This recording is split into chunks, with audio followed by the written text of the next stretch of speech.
राम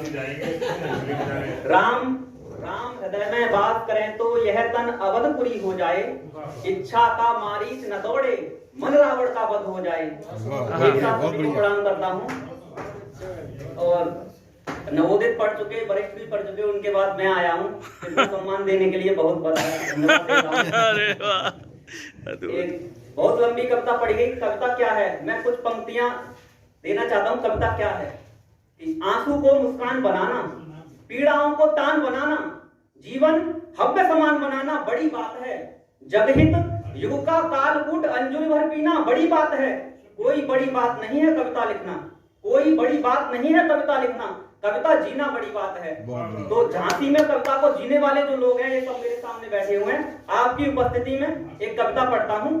भूमिका इतनी है कि सुपर्णखाम पंचवटी में भगवान राम पर मुक्त हो गई है और अपना परिचय देते हुए क्या कह रही है कि खरदूषण है मेरे भैया जिनका डंडक बन में राज, 20 भुजा 10 शीश धरैया, रावण असुरों का सरताज, देव धनुज गंधर्व यक्ष नर जिसके अंतःपुर में दास, ऐसे वीरों की भगनी हूं सुनो राम प्राणों की प्यास।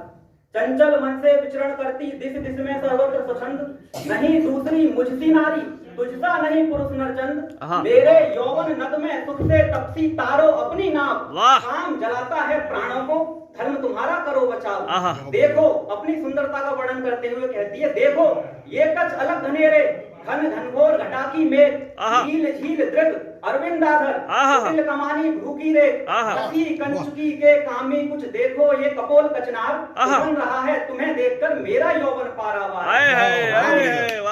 राम तुम्हारे आलिंगन को भुजबल बड़ी अधीर, भस्म न कर दे मुझे श्वास में पलने वाली ऊसट समीर, इसीलिए अपने भुजगंडों में भरकर मेरी कटचाप, पौरुष सर से मुझे भेज दो जिससे मिट जाए संताप। आए हाय क्या बात है ये।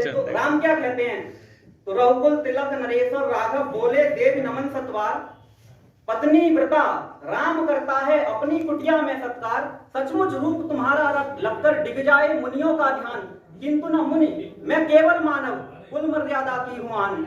मेरी भार्या जनक नंदनी सीता श्री है जिनका नाम, प्रेमिल व्यजन झुला करती हैं जब भी करता हूँ विश्राम, और साथ में लघु भ्राता है सहज सुशील शुभ्र सुकुमार, उससे विनय करो सुंदरते वह शायद कर ले स्वीकार।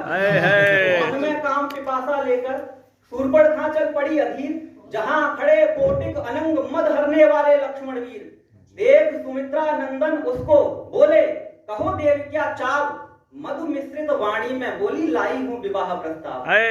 क्या और भगवान राम की आलोचना और निंदा करते हुए लक्ष्मण से कहती है कि ज्येष्ठ तुम्हारा निपट अंध है, उसको क्या मेरी परवाह, राज करोगे तुम सन्यासी यदि होगे मुझसे सविवाह, क्यों सहते हो कष्ट सूल का, अरे चूम लो मुझसा फूल, किसी योषिता के यौवन की नहीं चाहिए करनी भूल।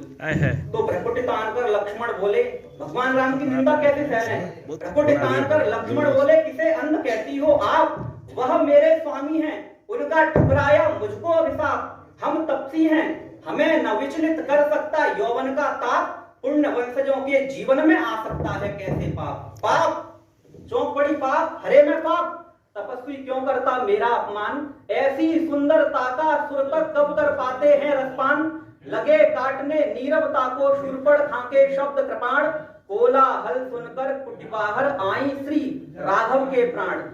माता सीता बाहर निकल के आई तो राम प्रिया को शूरपणखा ने जैसे ही देखा क्षण दृष्टि, उस पर होने लगी अचानक मानो उल्काओं की वृष्टि, जल से और अधिक जल जाती है जैसे विद्युत की अग्नि, देख जानकी की शीतल छल वैसे जली दशानन भग्नि। अंतिम पंक्तियां जैसे वैसे जली दशानन भग्नि, बोली ओहो इस प्रसून पर चढ़ा रहे हो मेरी भेंट, क्लेश यही है इस नारी को क्षण भर में देती हूँ मैं, लेकर मैं कृपाण सीता की ओर चली बनकर भयरूप, काम वासना से अंधी भय बनती जाती और कुरूप, तो जैसा होता जीव जगत में वैसा ही फल लेता काट, शील सदा अच्छा होता है बहुत बुरा यौवन का हाट। रामानुज बोले मध्यांगे तुझे रूप का है अभिमान, सावधान भाभी से रहना दूर, न उसको अबला जान, किंतु काम से अंधा मत से अंधा हो ही जाता है। शूर्पणखा का क्षोभ क्षणतः दुगना बढ़ता जाता है। जैसे ही कर की कृपाण को वैसे ही तक लाती है, लक्ष्मण के हाथों शूर्पणखा नाक कान कटवाती है। अद्भुत अद्भुत।